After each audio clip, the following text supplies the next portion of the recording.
예, 하나님 말씀 보겠습니다. 요한복음 14장 15절에서 24절 말씀입니다. 너희가 나를 사랑하면 나의 계명을 지키리라. 내가 아버지께 구하겠으니 그가 또 다른 보혜사를 너희에게 주사 영원토록 너희와 함께 있게 하리니 그는 진리의 영이라. 세상은 너희 그를 받지 못하나니 이는 그를 보지도 못하고 알지도 못함이라. 그러나 너희는 그를 아나니 그는 너희와 함께 거하시며 또 너희 속에 계시겠습니다. 내가 너희를 고아와 같이 버려두지 아니하고 너희에게로 오리라. 조금 있으면 세상은 다시 나를 보지 못할 것이로되 너희는 나를 보리니 이는 내가 살아있고 너희도 살아있겠습니다. 그 날에는 내가 아버지 안에 너희가 내 안에 내가 너희 안에 있는 것을 너희가 알리라. 나의 계명을 지키는 자라야 나를 사랑하는 자니 나를 사랑하는 자는 내 아버지께 사랑을 받을 것이요 나도 그를 사랑하여 그에게 나를 나타내리라. 가룟신 아닌 유다가 이르되 주여 어찌하여 자기를 우리에게는 나타내시고 세상에는 아니하리 하시나이까. 예수께서 대답하여 이르시되 사람이 나를 사랑하면 내 말을 지키리니 내 아버지께서 그를 사랑하실 것이요 우리가 그에게 가서 그 철을 그와 함께 하리라. 나를 사랑하지 아니하는 자는 내 말을 지키지 아니하나니 너희가 듣는 말은 내 말이 아니요 나를 보내신 아버지의 말씀이니라. 아멘. 오늘 본문의 제목을 보혜사로 잡았습니다만은 제목은 생각 안 해도 될 것 같아요. 왜냐하면 보혜사를 보낸다는 말씀도 있지만 너희가 내 말을 지키면 나를 사랑하는 것이고 나를 사랑하면 내 계명을 지킨다. 이 말씀도 함께 나오기 때문에 본문이 좀 깁니다만 전체 내용은요. 요한복음 14장 1절부터 14절까지는 예수님이 떠난다는 말씀을 하시죠. 떠난다. 그럼 15절부터 오늘 읽었던 24절까지는 무슨 말씀이에요? 온다. 다시 오신다는 말씀이잖아요. 그러니까 예수님께서 떠난다 그러니까 제자들이 뭘 해요? 근심 걱정을 해요. 그런데 예수님은 내가 떠나가는 것이 너희에게 더 유익하다라고 말합니다. 떠나가야 누구를 보내신다고요? 네, 성령님을 보내신다. 보혜사를 보내신다. 떠나가지 않으면 그분이 안 오신다. 내가 떠나는 것이 유익하다. 그래서 떠난다 라는 말씀이 이제 1절부터 14절까지라면 오늘 15절에서는 24절까지는 그래서 내가 다시 올 거야. 너희와 함께 할 거야 라는 말씀이 이제 주된 내용입니다. 그런데 예수님께서 내가 떠난다라니까 제자들이 걱정을 하죠. 그래서 내가 가는데 너희가 그 길을 알 거야 라고 말씀하죠. 우리가 그 길을 어떻게 압니까? 라고 물으니까 예수님 뭐라고 말씀하세요? 내가 곧 길이요 진리요 생명이다. 그러니까 우리가 예수님이 길을 닦아놓고 우리가 그 길을 가는 게 아니에요. 예수님이 길 닦아놓고 야 너희들 이 길로 와 해서 갈 사람은 없다. 자, 생명을 얻는 길은 무슨 길이에요? 좁은 문, 좁은 길. 멸망에 가면요 넓은 문, 넓은 길. 그래서 찾는 사람이 많아요. 근데 좁은 문, 좁은 길로 찾는 사람이 뭐예요? 적다라고 했잖아요.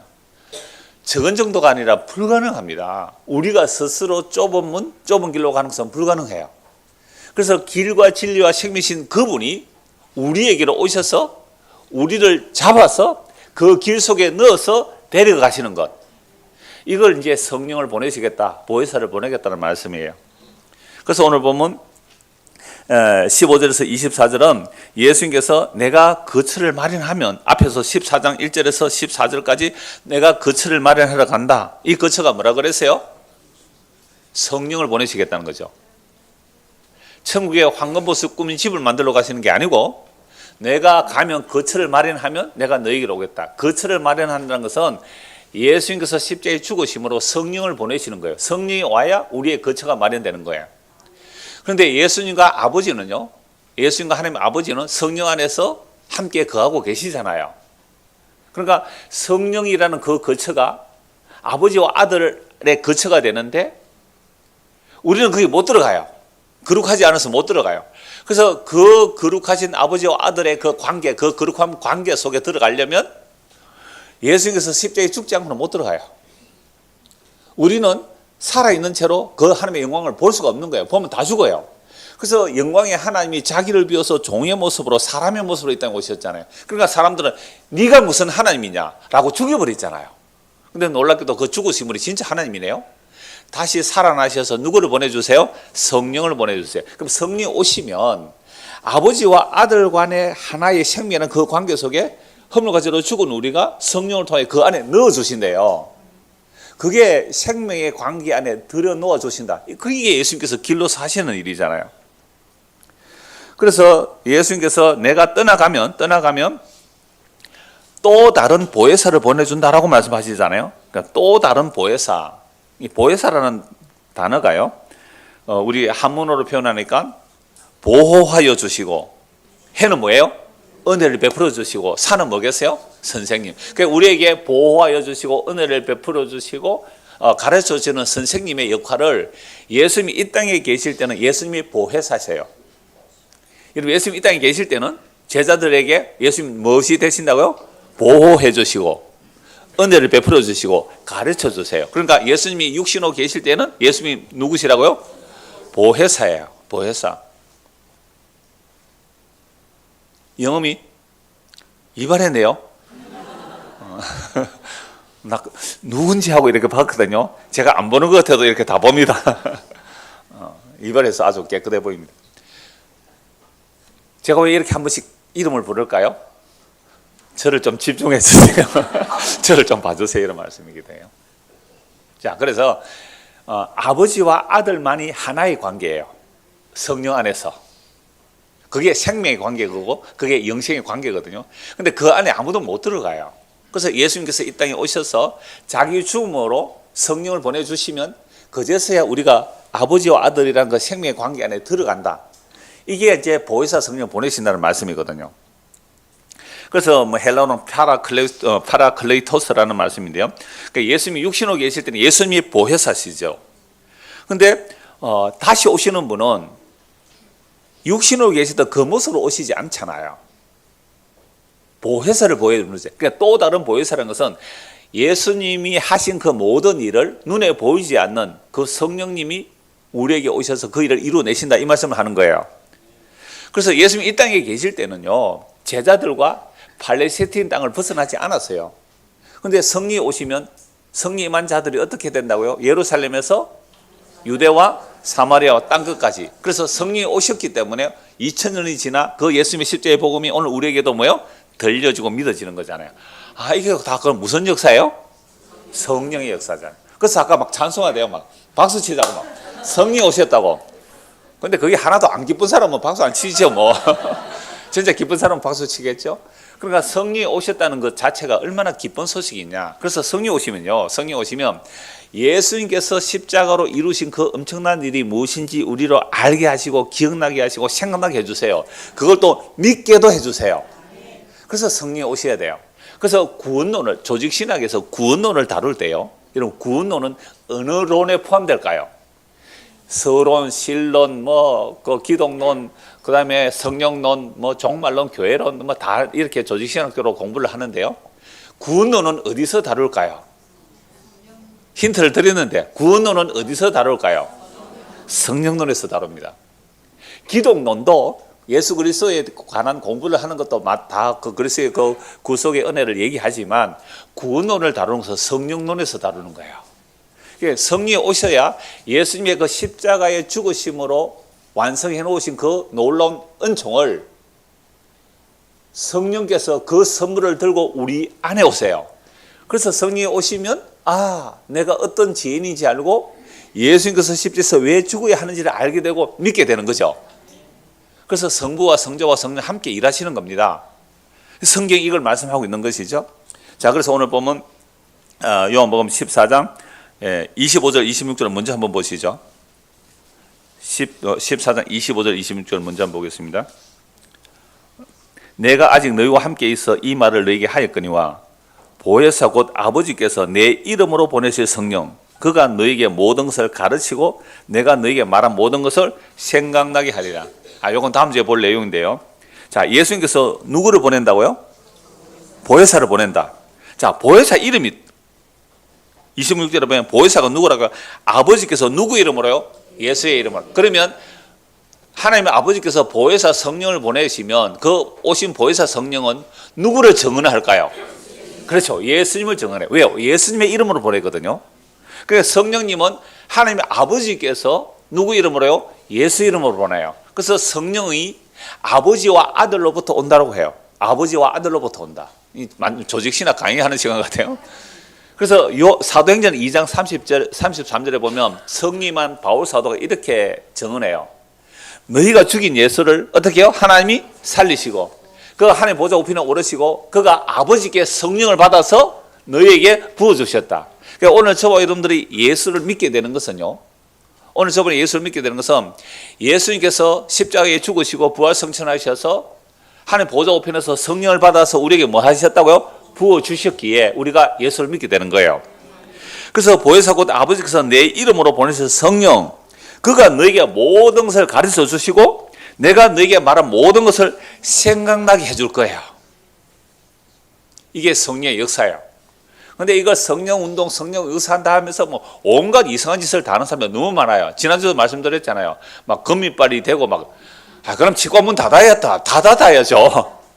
우리 교회도 치과 의사 선생님 계시는데 완전 실직합니다, 그러면. 그럼 뭐 한다고 치과 의사가 필요해요. 그러니까 쓸데기 없는 온갖 성령 운동, 성령 은사가 다 나타난다고 하는데요. 그래서 미국에 여러분 하버드 대학이라고 알아요? 거기에 하버드 대학에 종교학 교수라고 하비 콕스라고 있는 유명한 교수가 있어요. 한국에 와서 성령 운동한다는 그 기도원과 큰 교회들 돌아보고 뭐라고 했는지 아세요? 한국의 성령론은 샤머니즘적이다. 아니 어느 대학교 교수가요? 유명하던 하버드 대학 종교학 교수가 한국에 와서 성령론 운동하는 것을 보고 한국의 성령 운동이 샤머니즘적이다라고 얘기를 해버렸다고요. 물론 다 그런 일들을 외국에서 와서 보니까 그렇더란 말이에요. 그래서 정말로 성령이 임하게 되면 자기 죄가 뭔지 알게 되고 예수님이 하신 말씀을 깨닫게 되고요. 그 다음에 왜 예수님께서 십자가에 죽지 않으면 안 되는가 그걸 알게 하시고 예수를 믿게 하는 것이 성령의 일이란 말이죠.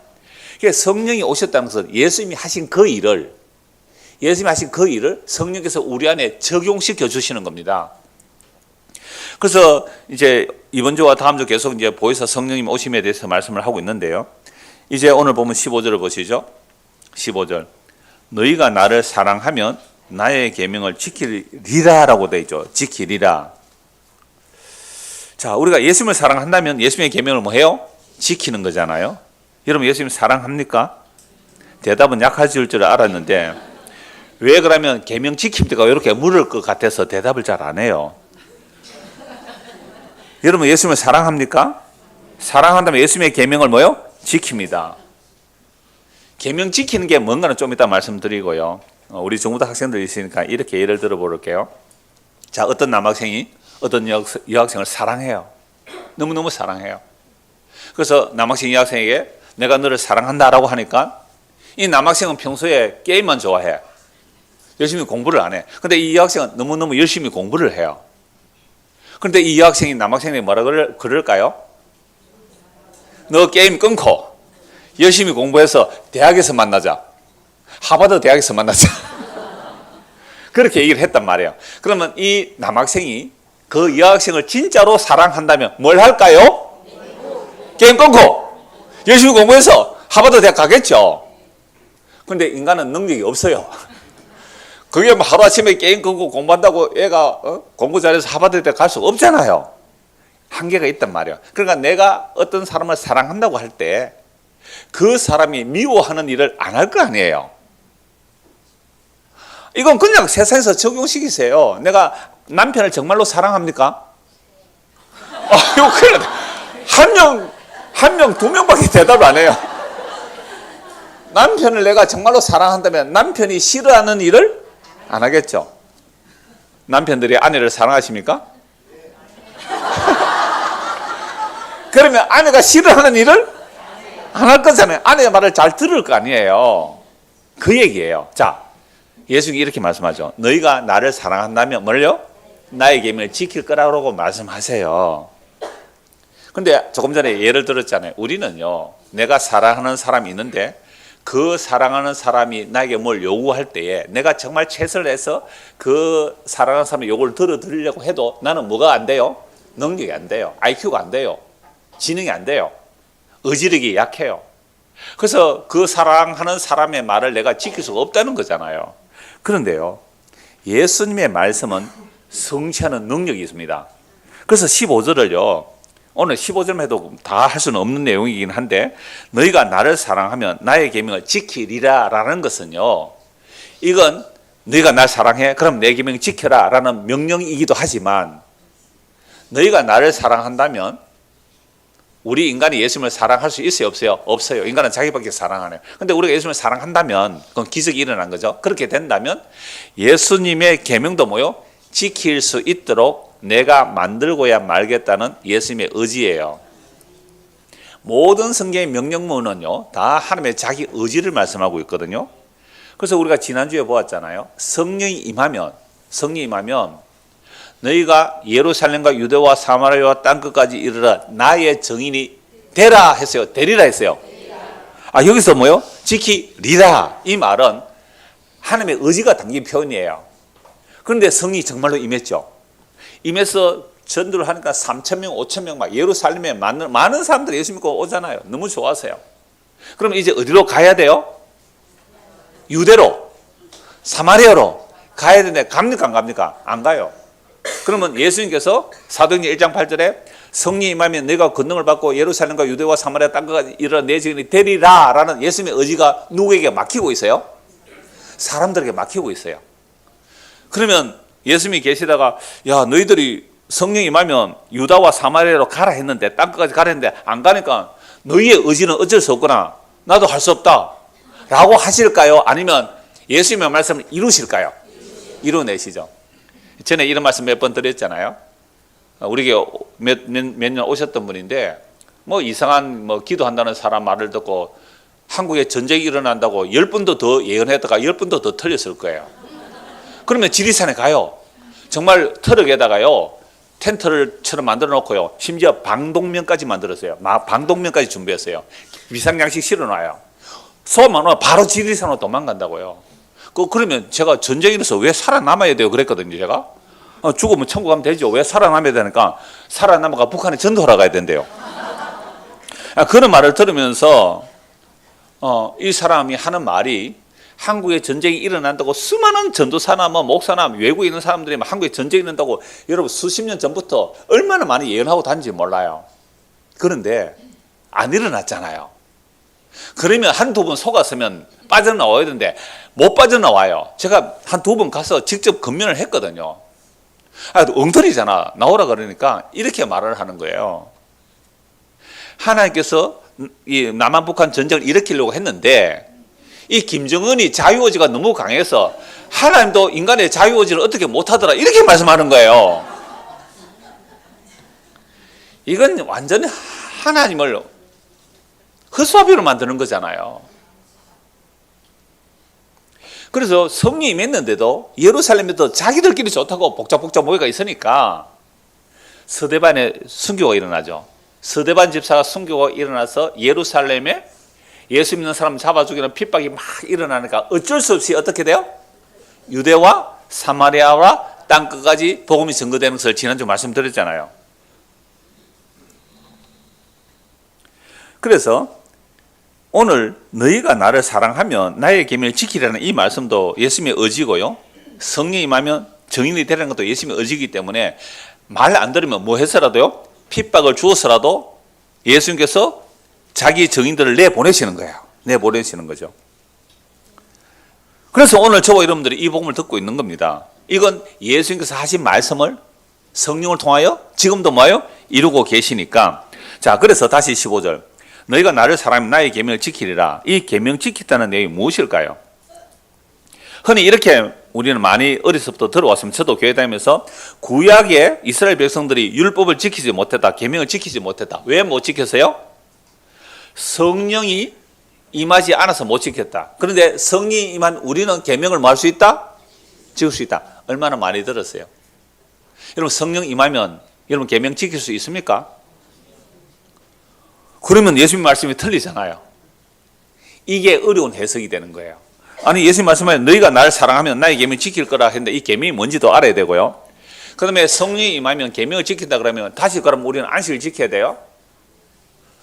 그럼 우리는 다시 또 할례 행해야 돼요. 그러면 계명 지킨다는 말이 뭐예요? 이렇게 물어봐야 되잖아요. 성령이 임하면 계명을 지킨다는 이 계명이 뭘까요? 라고 물어야 되고요. 그 다음에 율법과 선지자가 말씀하시는 계명의 핵심 요약을 예수님이 말씀하셨어요. 율법과 선지자를 딱 요약하면요 이거예요. 마음을 다하고 힘을 다하고 목숨을 다하고 뜻을 다해 주 너희 하나님을 사랑하고 이와 같이 내 이웃을 내 몸처럼 사랑하는 것이다. 그러면 우리가 예수님을 사랑한다면 계명을 지키는데 그 계명 지킨다는 게 뭐예요?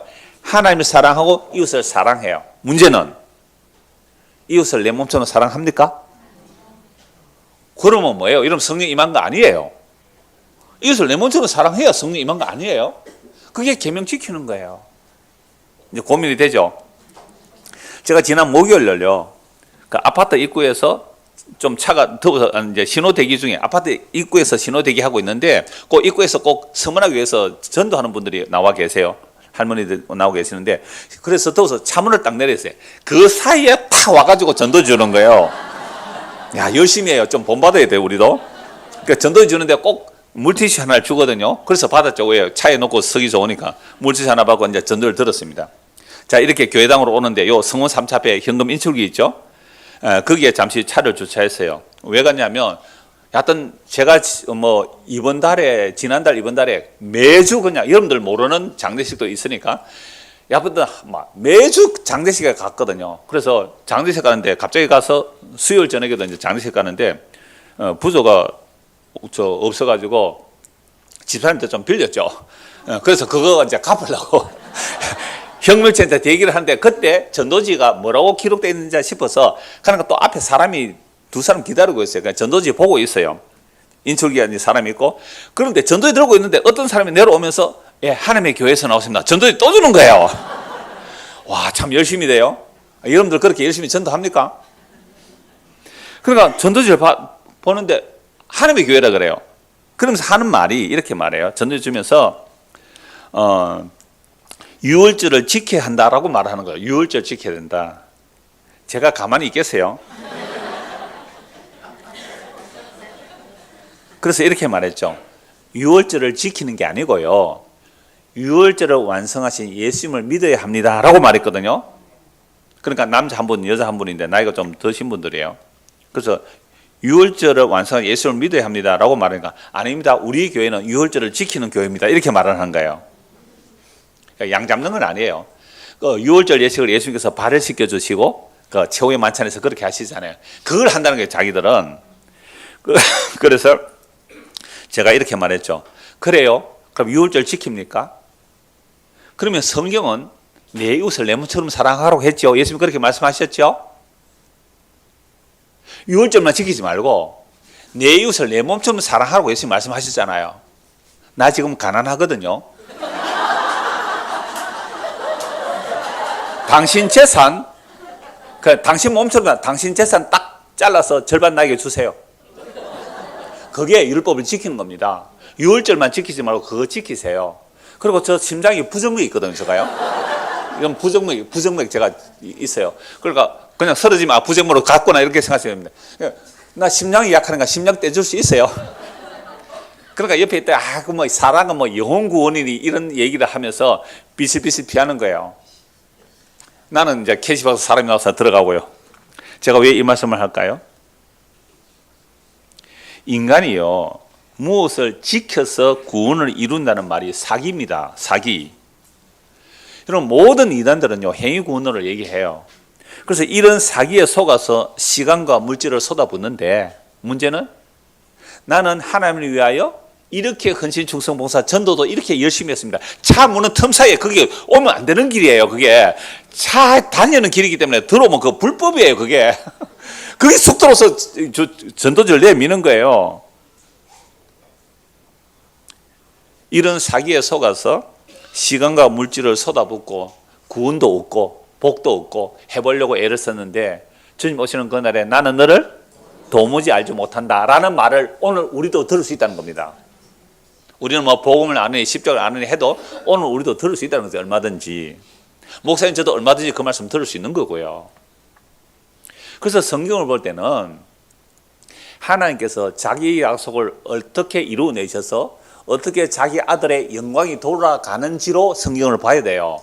안 그래 되면 전부 성경을 사사로이 자기 마음에 드는 대로 해석을 해요. 그렇게 받아들여요. 그래서 종말이 되면 어떻게 해요? 사람들은 귀가 가려져서 자기의 사사로운 욕심을 채워둘 선생을 많이 두고 자기들의 사사로운 욕심을 채워 선생을 많이 둔대요. 진리에서 돌이켜 허탄한 이야기를 따라가요.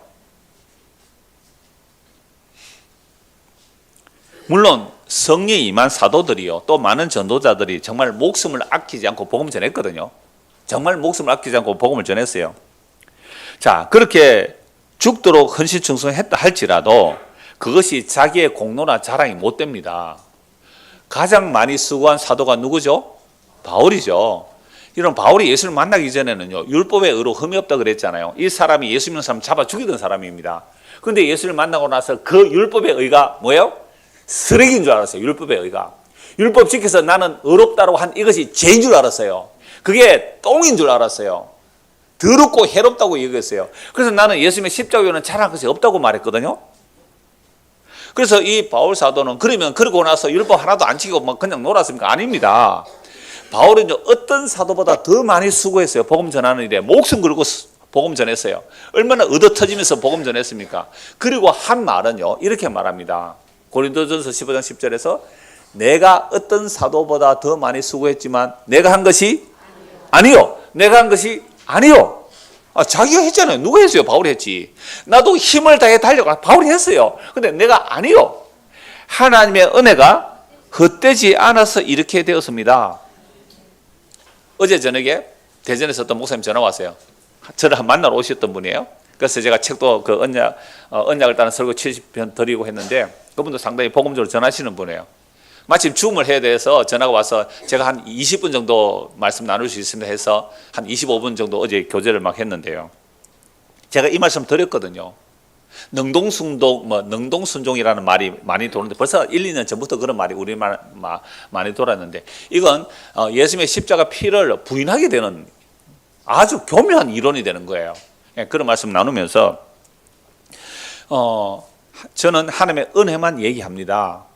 그럼 은혜를 얘기하면 사람들이 이제 해이해지면 그냥 해이해지라고 하세요. 적어도 하나님의 은혜를 제대로 맛보고 안다면 바울의 같은 자세가 나오죠. 내가 죽도록 헌신 충성 봉사했을지라도 뭐가 아니고 내가 아니고. 여러분들 교회 헌신 충성 조금 해봤죠. 조금 해보니까 감사가 나옵니까? 짜증이 나옵니까? 감사가 나옵니까? 짜증이 나옵니까? 전도에 청소하자고 했더만은 몇 사람 나오지도 안 오고 말이죠. 그렇게 짜증 난다고요. 그러니까 성령의 역사인지 내 육체의 일인지 아주 간단하게 자주 말씀드렸어요. 정말로 하나님의 은혜가 임하여 성령이 임하여 나오는 일인지 내 육체의 일인지 구분하는 아주 간단한 방법. 성령이 임하여 하는 일은요, 내가 목숨을 바쳤을지라도 내 재산을 다 내놓았을지라도 나 같은 죄인을 이렇게 사용하여 주시니 하나님의 은혜에 감사합니다 라고 나오면 그게 성령의 역사예요. 그런데 말로는 은혜지요라고 하면서 속으로 역시 나니까 요 정도 봉사하지, 나 정도 되니까 이 정도 헌금하지, 나 정도 되니까 이렇게 하지 라고 자기 자랑이 나온다면 이거 뭐예요? 육체의 일이에요. 너무 간단하잖아요. 자, 그래서 21절 먼저 보시죠. 오늘 보면 21절. 나의 계명을 지키는 자라야 나를 사랑하는 자니. 앞에는 뭐라고 그래요? 나를 사랑하면 나의 계명을 지키는. 이건 거꾸로 말하죠. 거꾸로 말하나 같은 내용이죠. 나의 계명을 지키는 자라야 나를 사랑하는 자니. 나를 사랑하는 자는 내 아버지께 사랑을 받을 것이요 나도 그를 사랑하여 그에게 나타낼 것이다. 그럼 이 사랑이 도대체 뭘까요? 예수님을 사랑한다면 예수님의 계명을 지킬 거예요. 예수님의 계명을 지킨다는 것은 예수님을 사랑하는 거예요. 이게 도대체 무엇을 말씀하는 걸까요? 그리고 요한복음 14장, 15장, 16장까지 전부 성령에 관한 말씀입니다. 성령이 오시면 무슨 일을 이루실지를 말씀하는데요. 요한복음 15장 보시죠. 15장 9절입니다. 요한복음 15장은 성령이 임하면 포도나무 가지의 비유처럼 우리가 예수님에게 붙어 있다 이렇게 말씀을 하는 거예요. 성령 오시면 우리를 성령께서 예수님에게 붙여버려요. 우리는 잘린 가지예요. 잘린 가지. 그런데 예수님께 붙어짐으로 뭘 얻어요? 생명 얻는 것을 성령이 하시는 거예요. 그러면 성령이 임하면 무슨 계명을 지키는 게 무슨 뜻일까? 15장 9절 10절입니다. 15장 9절 10절. 아버지께서 나를 사랑하신 것 같이 나도 너희를 사랑하였으니 나의 사랑 안에 거하라. 내가 아버지의 계명을 지켜 그의 사랑 안에 거하는 것 같이 너희도 내 계명을 지키면 내 사랑 안에 거하리라. 자, 계명을 지키는다는 뜻이 뭘까요? 하나님의 사랑 안에 거하는 거예요. 그럼 예수님께서 이 땅에 와서 하나님의 아버지의 계명을 다 지켜요. 그 계명을 지킨다는 게 뭐예요? 하나님의 아버지의 뭐 안에요? 사랑 안에 사는 거잖아요. 그럼 우리가 예수님을 사랑하고 예수님의 계명을 지킨다는 것은 무슨 뜻이죠? 예수님의 사랑 안에 거한다. 거한다는 게 뭐예요? 살걷자. 예수님의 사랑 안에 산다는 거예요. 이게 계명 지키는 거라니까요. 아멘 한 사람이 3명밖에 안 돼서 다시 설교를 하겠습니다. 사랑하면 내 계명 지켜. 내 계명 지키면 나를 사랑하는 거야 라고 할 때 우리가 어떻게 예수님을 사랑하고 그 계명을 지킬 수 있습니까? 라고 물으면 예수님의 십자가 사랑 안에 거하면, 예수님의 십자가라는 그 사랑 안에 살면 그게 계명을 지키는 겁니다. 제가 어제 저는 목사님에게 그 말씀을 나눈 거예요. 모든 구약 성경이 예수님을 증언하고요. 그리고 율법이 가입된 것은 어떤 인간도 자기의 행위로 의에 이룰 수 없기 때문에 율법이 오기 430년 전에 아브라함이 믿음으로 의롭다는 받았습니다. 이건 쪼개진 짐승 사이로 아브라함 안 지나가요. 구경만 해요. 하나님만 지나가고 일방적으로 의롭다 해주세요.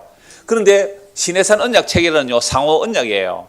피를 양쪽에 다 뿌린다고요. 우리가 하나님 언약 순종할게요. 그래서 언약 세에도 뿌리고 백성에도 뿌리거든요. 그런데 이스라엘 백성 언약을 못 지켜서 나라 망해요.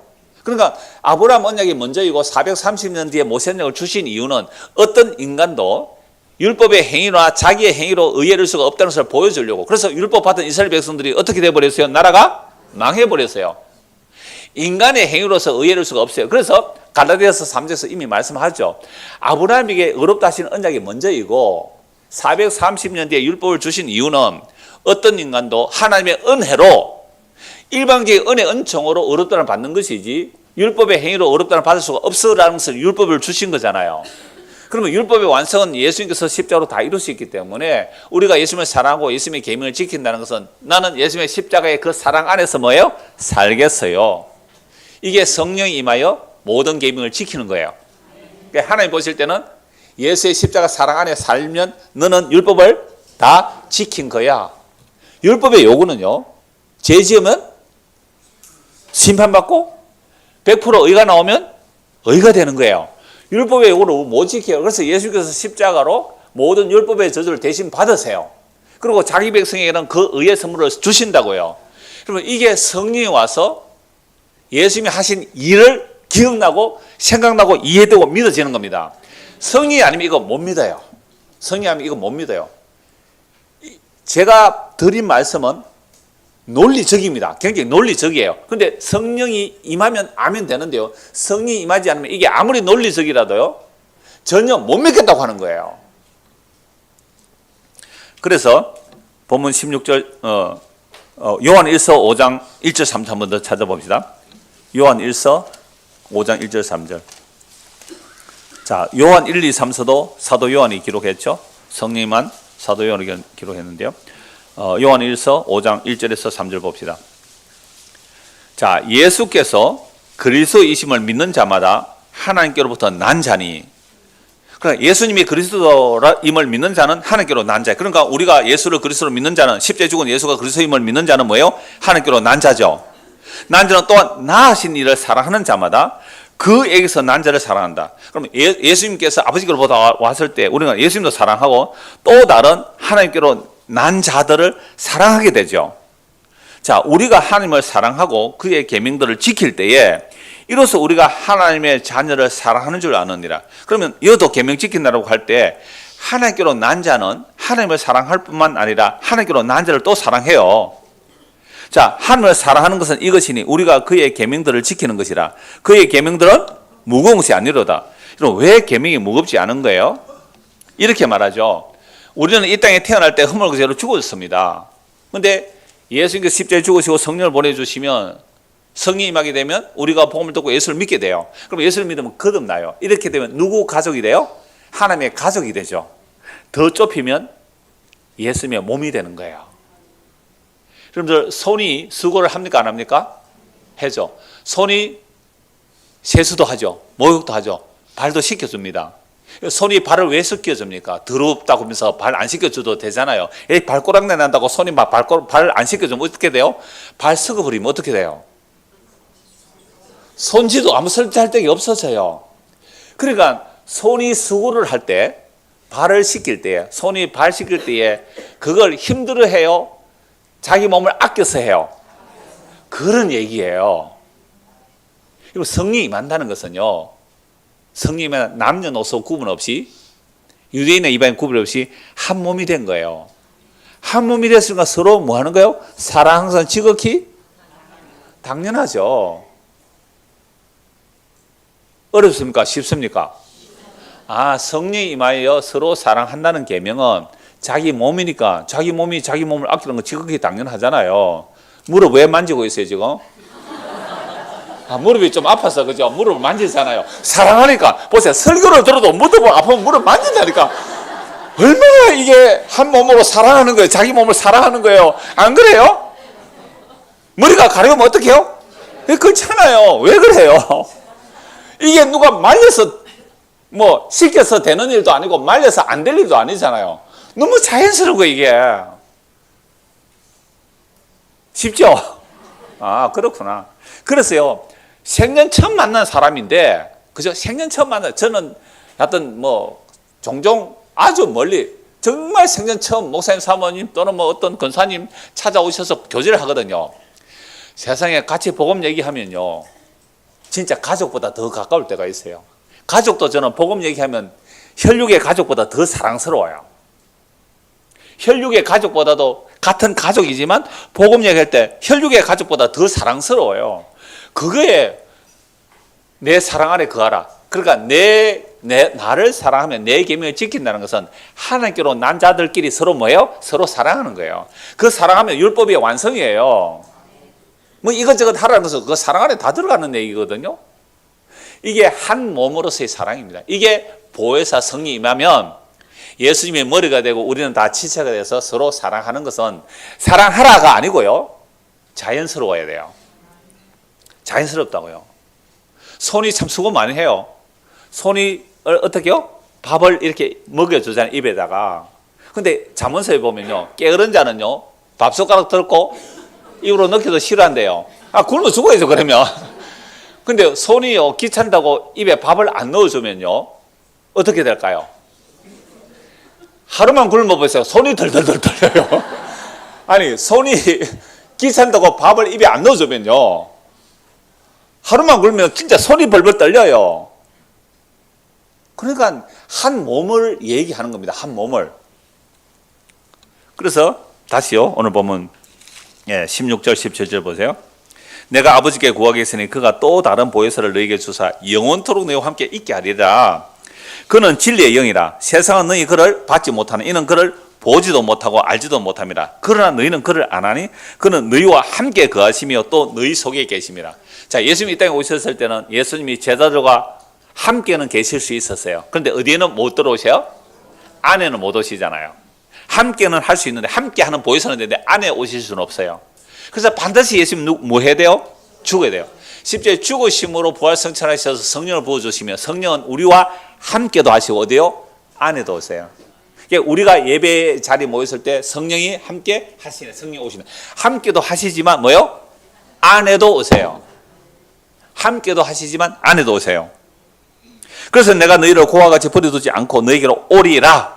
조금 있으면 세상은 다시 나를 보지 못할 것이로되 너희는 나를 보리니. 예수님 십자가에 죽으시고 40일 물론 땅에 계셨습니다만 부활성천 해버리면 땅에서는 예수님을 봐요 못 봐요? 못 봐요. 그러나 너희는 나를 본다. 육신의 눈으로 보는 거예요? 영적으로 보는 거예요? 그렇죠. 성령이 임하면 눈에 보이지 않지만 예수님 우리와 함께 우리 안에 무엇으로? 성령으로. 그 성령을 진리의 영이라 그래요. 진리의 영이라 그래요. 그러니까 이 진리의 영은요, 17절에 진리의 영은 세상이 알지도 못하고 받을 수도 없어요. 그래서 성령이 임한 자만 알아요. 이분이 예수님의 영이구나. 이게 예수님의 영이구나. 그래서 성령이 임하게 되면 너희는 나를 보게 된다. 이는 내가 살아있고 너희도 살아있겠습니다. 그 날에는, 성령이 임하시는 날에요, 내가 아버지 안에, 너희가 내 안에, 내가 너희 안에 있는 것을 너희가 알려라. 정말 놀라운 관계죠. 그러니까 예수님이 아버지가 예수님 안에 있는 것을 제자들이 지금 알아요, 몰라요? 몰라요. 자, 그래서 24절 보세요. 나를 사랑하지 아니하는 자는 내 말을 지키지 아니하나니. 그러니까 서로 사랑 안 한다 이 말이에요. 예수님도 사랑 안 하고 예수님의 구원을 받은 형제자매도 사랑 안 해요. 그건 성령이 임하지 않은 거예요. 자, 너희가 듣는 말은 내 말이 아니고 뭐요? 나를 보여 아버지의 말이다. 그러니까 아버지가 내 안에 있어서 말한다. 내가 아버지가 내 안에 있는데 성령이 임하면 너희도 내 안에 있을 것이고 나도 너희 안에 있을 거야. 우리 중고등학생들 어렵죠? 이렇게 말하면 돼요. 아까 사랑하는 얘기 했잖아요. 내가 어떤 여학생을 사랑해요. 그럼 그 여학생이 공부할 때도 생각나고 꿈에서도 생각나고 밥 먹을 때도 생각나고 그렇죠? 안 그런가요?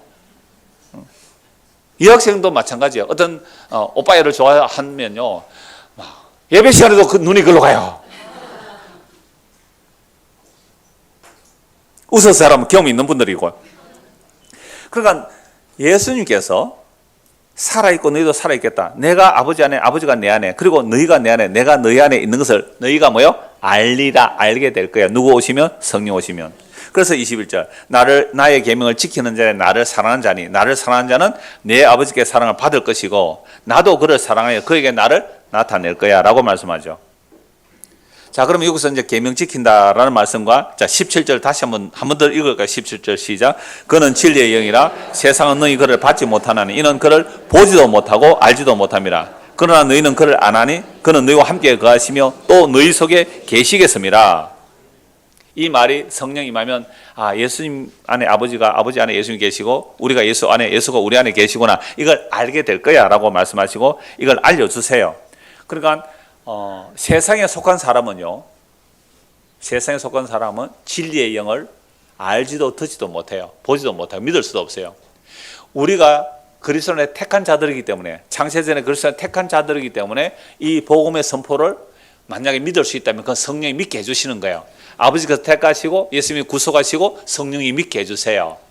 그래서 믿게 된 자들은 이 말씀이 무슨 뜻인지 알게 돼요. 그래서 오늘 저와 여러분들이 정말 성령이 임하여 예수님을 주와 그리스도를 믿는지 안 믿는지 어떻게 알 수 있을까요? 성경은 우리를 이렇게 말씀합니다. 우리는 태어날 때부터 허물과 죄로 죽었다라고 말씀해요. 에베소 2장에 고린도서 4장을 보면 이 세상 신에 붙들려 있다 그래요. 이 세상에 붙들려 있어요. 그러니까 우리가 스스로 생명으로 나갈 수 있는 길은 없습니다. 하나님이 사람이 되어서 십자가의 죽음으로 죽음 안으로 들어오셔서 자기 배선을 끄집어서 자기 피를 뿌려 끄집어내시고 성령을 부어주셔야만 우리가 저쪽 세상에서 이쪽으로 넘어올 수 있는 거예요. 이거 절대로 우리가 할 수 없는 거예요. 그래서 이렇게 성령이 임하게 되면 예수님이 누군지 알고 믿게 돼요. 고린도전서 12장을 한번 보시죠. 고린도전서 12장 1절에서 3절입니다.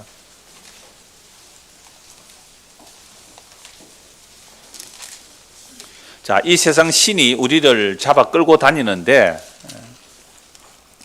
성령이 임하면 이걸 알게 돼요. 내가 전에는 이 세상 신에게 붙들려 살았던 사람이구나. 12장 1절에서 3절입니다. 형제들아 신령한 것에 대하여 나는 너희가 알지 못하기를 원하지 아니하노니 너희도 알거니와 너희가 이방인으로 있을 때, 이 말은 무슨 말이에요? 예수 믿기 전에, 복음을 듣고 예수를 믿어 성령 임하기 전에 이런 뜻이에요. 성령 임하여 복음을 듣기 전에 같은 말이에요. 복음을 듣고 성령 임하기 전에, 성령 임하여 복음 듣고 예수 믿기 이전에 이런 뜻이에요. 그게 이방인 때요. 이방인으로 있을 때. 그런데 문제는 이거예요. 우리가 교회를 다녔지만 정말 성령 임하지 않으면, 우리 안에 그리스도의 영이 없으면 이런 말씀이 안 들려요. 안 믿어진다고요. 그래서 그러면 아직도 교회 다니도 이방인이에요.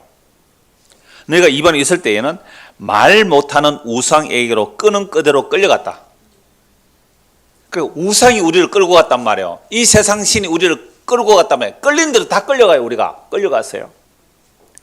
그러므로 내가 너희에게 알리노니 하나님의 영으로 말하는 자는, 하나님의 영, 다른 말이 뭐예요? 보혜사, 진리의 영, 예수의 영, 그리스도의 영, 예수의 마음. 그 예수의 영이 우리 안에 들어오지 않으면, 그러므로 내가 너희에게 알리노니 하나님의 영, 예수의 영, 보혜사, 성령으로 말하지 않는 자는 누구든지 예수를 저주할 자를 하지 아니하고 또 성령으로 아니하고는 누구든지 예수를 주라고 할 수 없다. 여러분 십자가에 죽은 예수를 나의 주와 그리스도가 됩니다라고 고백할 수 있다는 것은 성령이 아니고는 불가능해요. 아니 저주받아 죽은 예수가 뭐가 좋다고 나의 주여 나의 그리스도로 고백할 수 있을까요?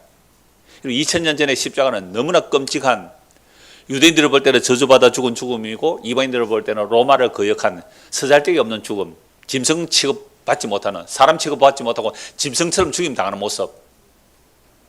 그 예수의 십자가가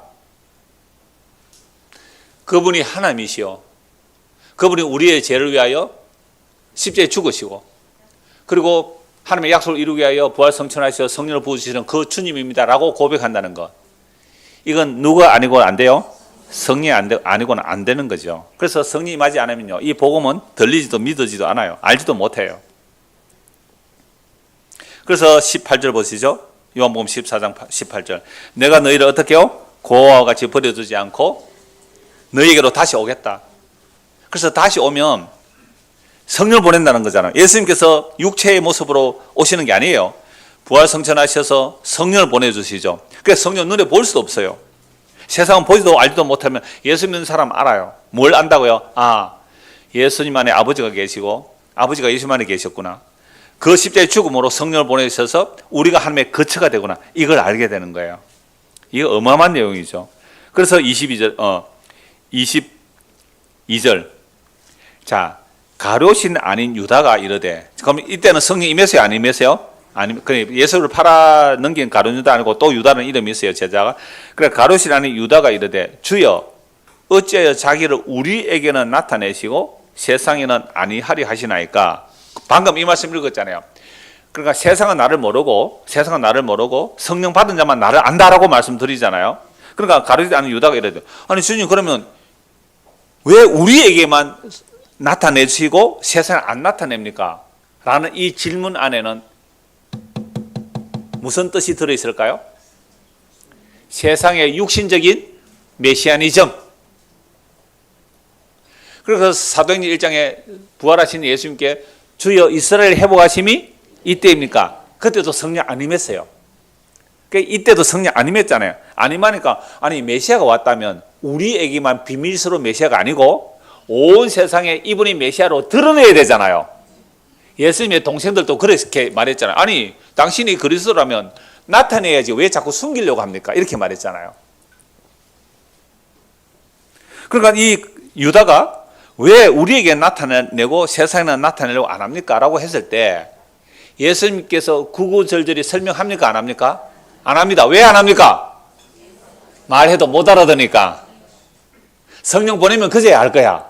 네 질문 그거? 성령 임하면 그제야 알 거야. 설명 안 하세요. 왜? 성령 와야 깨닫게 되고 알게 되니까요. 그러니까 예수님이 다른 말씀하세요. 23절. 예수께서 대답하여 이르시되 사람이 나를 사랑하면 내 말을 지키리니. 또 말씀하시죠. 내 아버지께서 그를 사랑하실 것이요 우리가 그에게 가서 거처를 그와 함께 하리라. 세상에 우리 안에 누구만 오시래요? 예수님 오시는 게 아니라 누구도 오신다고요? 아버지와 아들이 함께 우리 안에 거처를 만드신대요. 이걸 교회라 그래요. 아버지와 아들이 함께 우리 안에 거처를 정해. 성령 안에서 우리를 거처 삼으세요. 거처. 나를 사랑하지 아니하는 자는 내 말을 지키지 아니하나니 너희가 듣는 말은 내 말이 아니요 나를 보내신 아버지의 말이라. 자, 그래서 성령이 오게 되면요 예수님 말씀이 이해되고 믿어져요. 아, 예수님이 아버지 안에, 아버지가 예수님 안에, 그리고 성령 안에서 우리가 하나님의 거처가 되구나. 그럼 나만 거처가 된 게 아니잖아요. 예수 피로 값주고 산 자들의 모두가 하나님의 거처예요. 그 에베소 2장 20절 22절 보면 사도들과 선지자들의 특유의 세우심을 일본 받은 성전이라고요. 우리가 예수 피로 구원받은 성전이라고요. 그러니까 하나님의 같은 집이란 말이죠. 다른 말로 하면 한 몸이 한 몸. 그래서 이렇게 한 몸 된 자들은요, 한 몸 된 자들은 어떤 일이 일어나는가? 요거 한번 보고 말씀 마무리하겠습니다. 요한 1서 한번 보시죠. 요한 1서 1장입니다. 성령 임하게 되면 어떤 일이 일어나는가? 요한 1서 1장 1절에서 4절입니다. 태초부터 있는 생명의 말씀, 누구죠? 예수 그리스도. 태초부터 있는 생명의 말씀. 요한복음 1장에도 나왔죠. 태초의 말씀이라 그 말씀이 하나님과 함께 계시고 이 말씀이 천지를 창조했다고요. 태초부터 있는 생명의 말씀 누구요? 예수. 십자가에 죽은 예수. 그분이 그리스도. 그분이 성천하셔서 누구를 보내주세요? 성령. 성령은 예수의 영, 예수의 마음, 예수의 뜻을 우리 안에 가지고 우리 안에 들어오시기 때문에 예수님에 대한 내용들이 이해되고 믿어져요. 그래서 모든 성경이 무엇으로 들려져요? 예수님으로 보이고 들리는. 이건 누구의 역사예요? 성령의 역사예요. 그래서 우리가 들은 바요, 눈으로 보고 자세히 보고 우리 손으로 만져보았다. 영원한 하나님의 말씀을 만져본 자가 누구예요? 제자들이잖아요. 눈으로 보고 손으로 만졌다는 거예요. 그런데 이들이 예수를 믿으세요? 못 믿으세요? 못 믿었다는 거예요. 눈으로 보고 손으로 만지고 같이 밥 먹고 자세요. 못 믿었다니까요. 그래서 십자가 앞에서는 다 도망갔다. 그래서 예수님이 십자가에 죽으시고 부활성천에 누구를 보내주시니까 성령이 말하는, 그때 그분이 이 말씀이 이 뜻이군요. 이제 알아요. 난 알아요. 여러분들 태어나기도 전에 나온 노래입니다. 서태지라는 사람이 있어요. 알기는 뭘 알아요? 난 알아요. 이 생명이 나타내신 바 된지라 이 영원한 생명을 우리가 보았고 증언하여, 성령이 임하여 증언하는 거죠. 너희에게 전하노니 이는 아버지와 함께 계시다가 우리에게 나타내신 바 되었다. 예수께서 나를 사랑하면 내가 그에게 나를 나타낸다 그랬잖아요. 성령 오고 나니까 이걸 알았어요. 자, 우리가 보고 들은 바를 너희에게도 전하면 너희로 우리와 뭐하게 하려고? 사귐 있게 하려고. 여러분, 이 2000년 전에 기록되었어요. 2000년에 기록된 이 말씀을 우리가 읽는 것은 뭐 하려고요? 사도하고 사귀려고. 사도하고 사귄다는 말은 사도들이 전한 복음과 사귀는 거예요. 혹시 여러분들이 저하고 사귀려면 저의 어떤 인간성 그거 다 제 덩어리거든요. 그게 아니라 당신이 말한 그 복음과 사귐이 있는 거예요. 그의 사귐이라는 거죠. 그러니까 사도들이, 우리가 이 성경을 읽는다는 것은요, 사도들하고 사귀는 거예요. 자, 여러분 고전 읽기 좀 하나요? 중고등학생들? 고전 읽기. 고전. 그리스 로마 신화 같은 것도 좀 고전에 속하잖아요. 그 우리나라 뭐 삼국 사기 이런 것도 다 고전에 속하고, 오래된 그 문학 작품들 뭐 노벨 뭐 상 받은 이 고전에 속하는 책들이 많아요. 그럼 그 고전을 읽으면요, 조선시대 사람 책을 읽으면 우리는 누구하고 사귀는 거예요? 조선시대 사람하고 사귀는 거예요. 신라시대 사람 책을 읽으면 뭐요? 신라시대 사람하고 사귀는 거예요. 500년 전에 사람 책을 쓰면 이런 훈민정음을 기록한 훈민정음 해례본이라고 있어요. 훈민정음 해석하는 거. 그거 읽으면 나라 말씀이 둥글게 달라 서로 사마티 아니하시라는 그 훈민정음 해례본이 있는데요. 그걸 읽으면 와, 세종대왕이 백성들을 불쌍히 여겨서 한글을 만들었구나. 이걸 알고 사귈 수 있죠. 그러니까 누구하고 사귀는 거예요? 세종대왕하고 사귀어요. 우리는. 이순신 장군의 난중일기를 읽으면 누구하고 사귀어요? 이순신 장군을 읽고 있죠. 유성룡의 징비록을 읽으면 누구하고 사귀어요? 유성룡하고 사귀어요. 임진왜란 때요, 징비록을 보면 우리나라를 돕기 위해서 온 군인들이요, 막 소잡아 빼앗가 먹고 술을 먹고 막 토해냈잖아요. 토해냈어요. 그걸 배고픈 사람들이 핥아 먹었대요. 정말 굶어 죽어는. 정말 마음이 아프죠. 그런데 그런 고전과 읽으면 그들과 사귀지만 무엇은 줄 수 없어요? 생명 줄 수 없어요. 이 세상에 어떤 안다이 박사라도, 세상의 모든 지식과 철을 다하는 현자라도 그분의 책을 읽어서 우리가 그분과 사귐이 있다면 지식은 뛰어날 거예요. 그게 알아두면 쓸모없는 잡학 지식이에요. 알아두면 쓸모없는 잡학 지식이라고요. 뭐에 대해 설명, 사는 데는 똑똑하다, 뭐 여러 가지 지혜롭다 하겠지만 그런 지식은 생명을 주는 일에는 소용이 없는 거예요. 그런데 2000년 전에 기록된 이 사도들의 글들은요, 예수를 증언했기 때문에 사도들의 글을 통하여 누구하고 사귀자는 거예요? 예수님과 사귀는 거예요. 여러분, 교회 왜 와요? 이거 하러 오는 거예요. 이거. 사도들이 기록한 성경 말씀을 통하여 우리는 누구하고 사귀어요? 예수님과 사귀는. 그럼 사귀는 게 뭘까요? 사귄다는 게 뭘까요?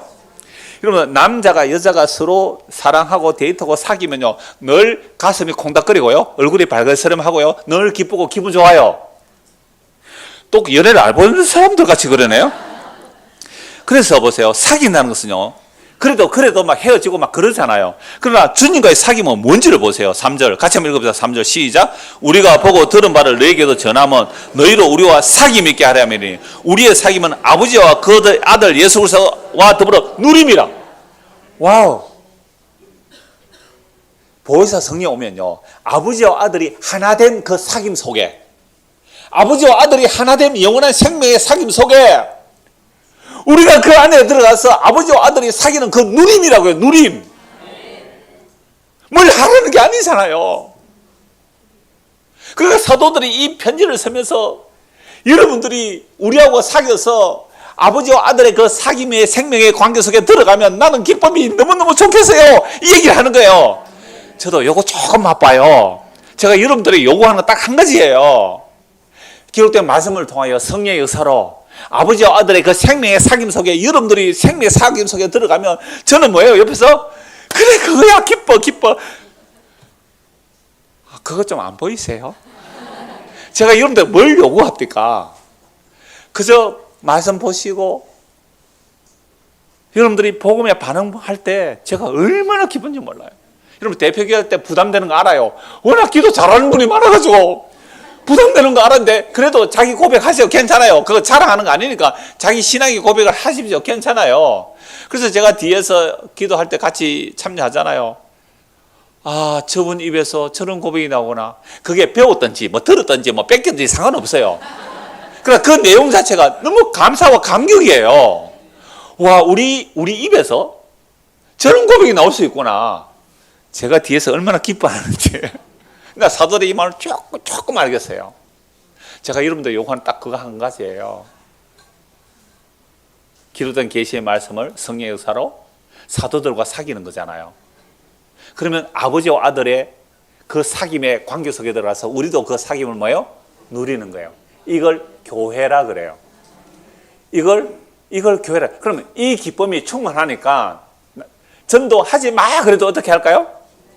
야, 이 사귐 너 한번 사귀어 볼래? 이 얘기를 하는 거예요. 그러니까 이제 전도 열심히 하는 그분들 내가 진짜 좀 화가 났거든요. 이거 이단들에게 끌고 가서 지옥 백성 만들려고 하는 거 화가 나서 막 그렇게 말했는데요. 진짜로 전도할 때 그 속 생각은 뭐, 내가 이렇게 해야 복 받지. 내가 이렇게, 그러면 그건 엉터리 전도예요. 아니에요. 아버지와 아들의 그 사귐의 세계 속에 어떻게 나 같은 죄인이 들어가서 그 함께 사귐과 그 누림이 너무 기쁘면요, 이게 전하지 말라 그래도 전한다고요. 어떤 분이 오늘 아침에 보니까 제 시편 설교를 막 녹취를 해요. 막 녹취를 해가 왜 그래요? 그러니까 그걸 가족 단톡에 올린대요. 가족 단톡에. 막 안 듣는 사람도 있고 듣는 사람도 있고 가족 단톡에 올리려고 그렇게 한다 그래요. 이게 내가 보는 거 좋으니까 그런 거잖아요. 누가 시켰어요, 그걸? 그래서 오늘 저와 여러분들이 정말 예수님 십자가의 죽음으로 보혜사 성령을 보내주시면 성령 진리의 영이고 그리스도의 영이에요. 예수의 영이에요. 예수의 마음을 알게 되고 믿게 되고 아버지와 아들의 사귐 속에 우리를 넣어주세요. 그 사귐이 풍성해지는 저와 여러분 되기를 소원합니다.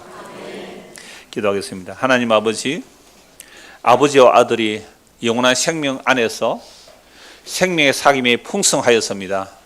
그 놀라운 생명의 관계 속에 우리를 넣어주시기 위하여 하나님이 사람이 되시고 십자가에 살찌고 피를 흘려 부활성천하시고 성령을 보내주시자 비로소 우리가 예수님 안에, 예수님 우리 안에, 놀랍게도 아버지와 아들이 우리 안에 사신다고 말씀합니다. 이 놀라운 생명의 사귐들이 날이 가면 갈수록 더 풍성해져서 참된 기쁨의 누림이 충만해지는 우리 모두가 되고, 그래야 이 기쁨이 너무 좋아서 전하지 않을 수 없는 그 복음의 능력이 우리 안에도 나타날 수 있도록 은혜를 베풀어 주시옵소서. 예수 그리스도 이름 받들어 기도드리옵나이다. 아멘.